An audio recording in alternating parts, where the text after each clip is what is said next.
This is Wiggum from Reddit Omega bringing you a recap of war number 209. We were supposed to get matched up in a scrim against Reddit Elephino, and we made sure that all of our war weights were equal, made sure our hero levels were close, made sure that our town halls completely corresponded to one another, queued at the exact same time, and we did not get matched up. Instead, we were matched up against a random Chinese level 6 clan. So Supercell, in their infinite wisdom in the last patch, decided to focus on, well, silly stuff instead of focusing on what the war clan really wants, which is the ability to confirm matchmaking. So instead, we crushed some poor random clan, some clan that didn't even try. In fact, most of their attacks were just against exposed town halls and anti-3 bases just for loot. Wonderful. Nonetheless, we crushed them in pretty dramatic fashion, and I'm going to bring you 6 attacks from this war, including 4 Town Hall 10 triples. You can see we cleared, it was not too far from a perfect war. So I'm going to start with U-Tiger's attack against number 13. So this attack really shows something that I think we're going to see more in the Town Hall 9 meta. Now with the donated Dark spell, it's very easy to take out 2 air defenses with Earthquake and Zap, so you can Zap Quake 2 of those air defenses, and that leaves a base exposed to air. So what U-Tiger is going to do is he's going to use 2 golems, create a funnel. He's going to break his way into this compartment and get the Archer Queen and get an air defense. And that's going to leave his La Lune pretty much unchecked. Now, you note his Barbarian King wanders because he didn't get the funnel quite right. Something interesting happens there, we'll see in a moment. It's not actually a big deal because the Barbarian King is actually, looked like he was going to break into that compartment. Now he's wandering around. The Archer Queen's actually, the Wizards are going to take down this dragon. They didn't even bother filling up their clan castles completely. This one just had a naked dragon.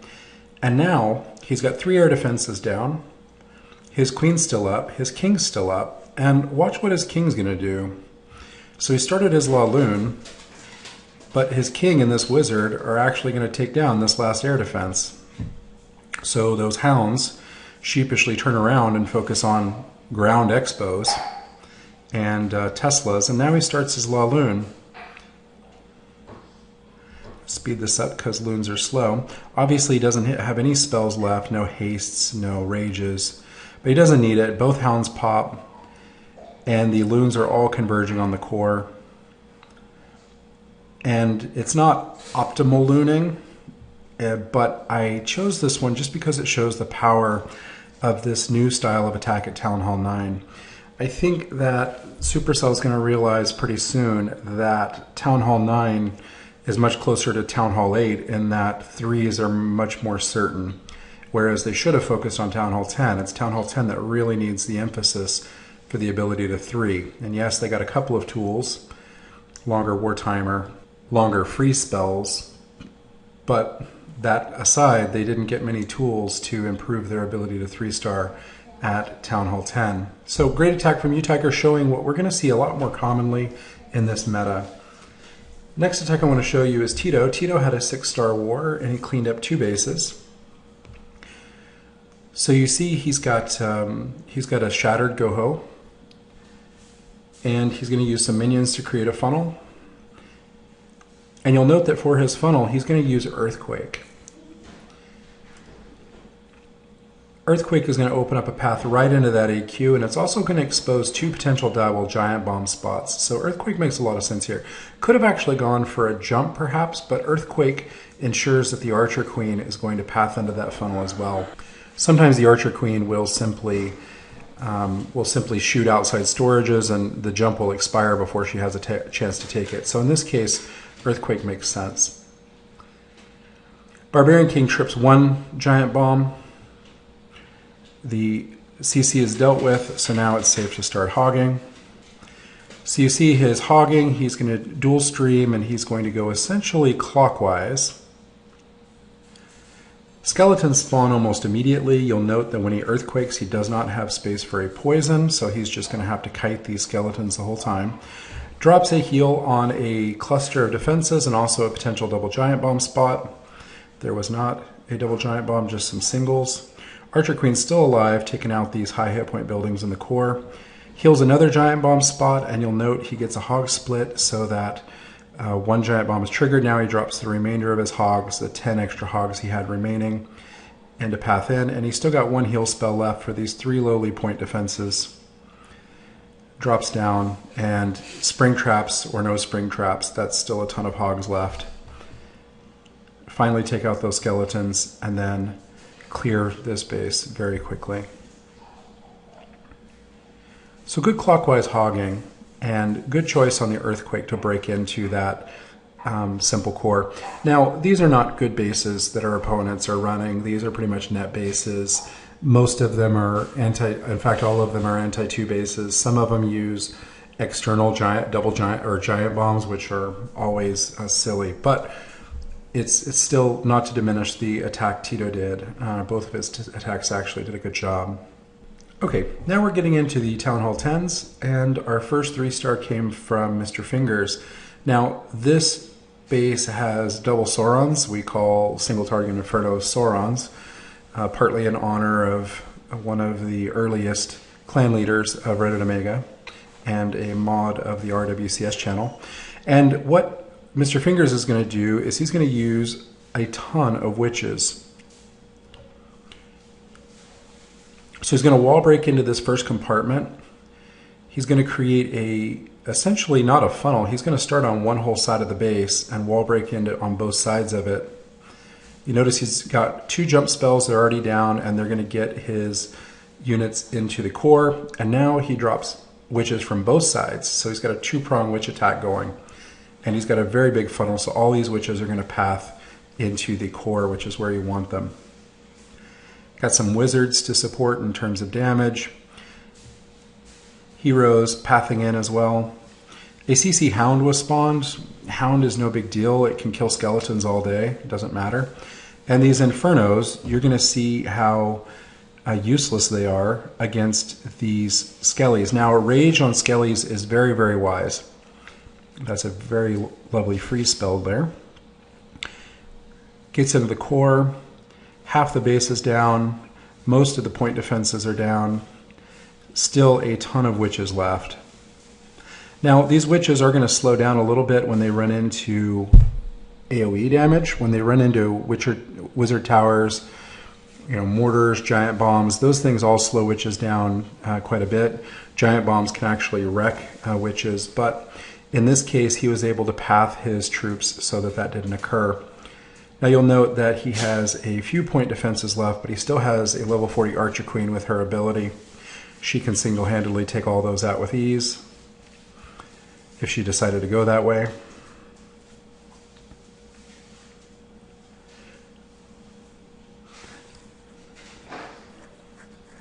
But there's no way 2 Archer Towers can check all these witches unless somehow the skeletons were disjointed from the witches beating on a wall and the Archer Towers picked off the witches first. Then it's possible.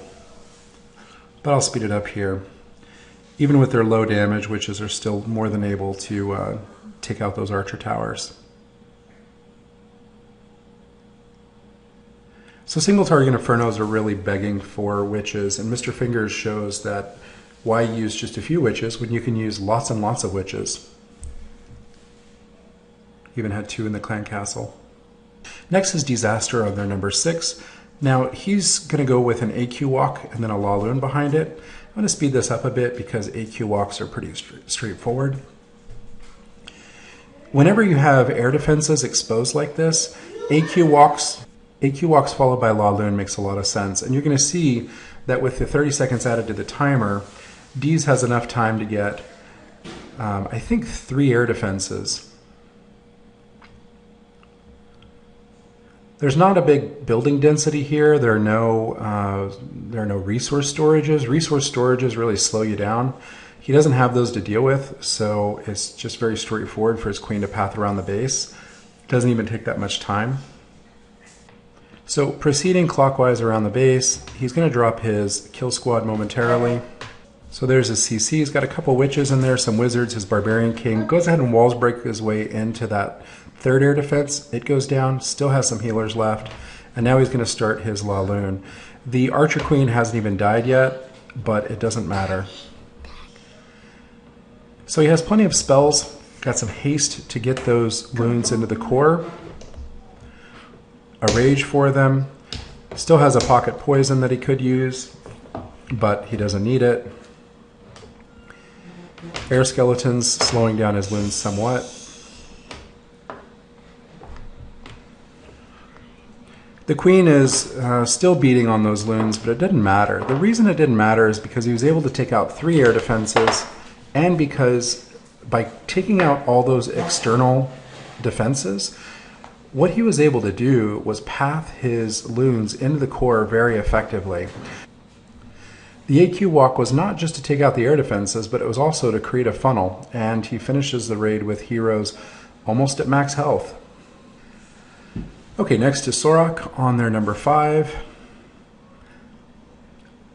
You see his composition includes an AQ walk.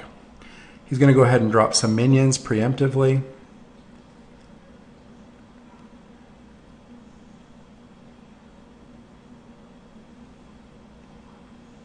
Now I say AQ walk, but you'll note that what he's doing is he's taking out buildings on one entire side over there, and why not? They're not protected. Minions can easily pick them off.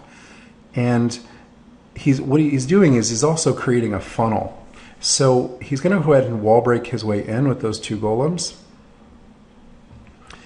And now he drops a couple of P.E.K.K.A.s. I love the use of P.E.K.K.A.s, particularly with a rage. They are very tanky. They're very good for tanking infernos.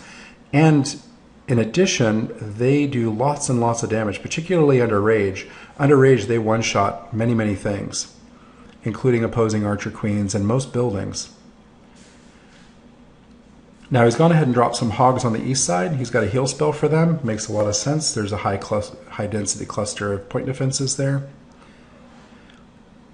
His queen's wandering around the outside with a couple of healers in support. Those healers are getting picked off, so the queen her days would be numbered, but there are not many point defenses left to challenge her. Nice synergy there. Goes ahead and pops her ability to just help speed up taking out those point defenses. And what he's essentially done is he used his AQ walk and his kill squad to create a shape for his hounds to follow, or for his hogs to follow. So he was able to path his hogs exactly how he wanted and keep them under heals, keep them from splitting, and the result is a very straightforward win. I'll go ahead and speed it up. You can see the pups die, and then there's plenty of DPS left to take out the remainder of these buildings.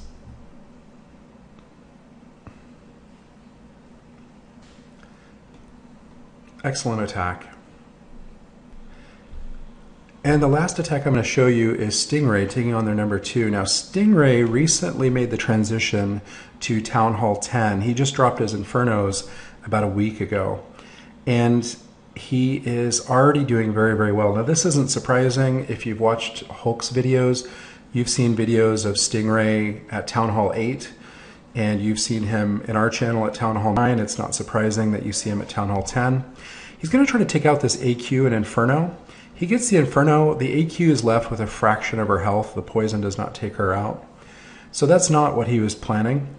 But you'll note that it doesn't really matter because all it takes is a strong breeze to finish up that AQ. So one hit will do the job. So he's going to wall break into an air defense. You'll note he's got some split hero action at the bottom with his Barbarian King going in to take out another air defense. So a naked Barbarian King.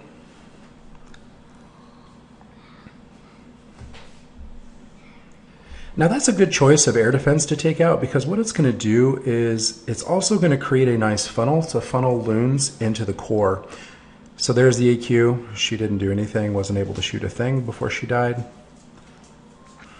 Goes ahead and drops 2 hounds on the first air defense, a couple of loons following it in on the path that the hounds are clearing. You'll note he has 1 rage spell, but watch this rage placement. This is one of the best rage placements I have ever seen. That rage hits most all of his loons. So the loons are going to proceed straight into the core. They're going to take out all these core defenses. The two hounds are still alive, tanking to the end. Right now, tanking a Tesla and an Expo as loons from the backside take things out. His Archer Queen's still alive. So this hound goes to the very, very end. So you couldn't have executed that any better than I think you did. So now it's cleanup, but you'll note in 10 seconds this base is going to be finished. Still has his queen contributing, wizards optimally placed, pups everywhere. And in no time it's a 3-star. A very impressive 3-star. One of the best Town Hall 10 attacks we've seen.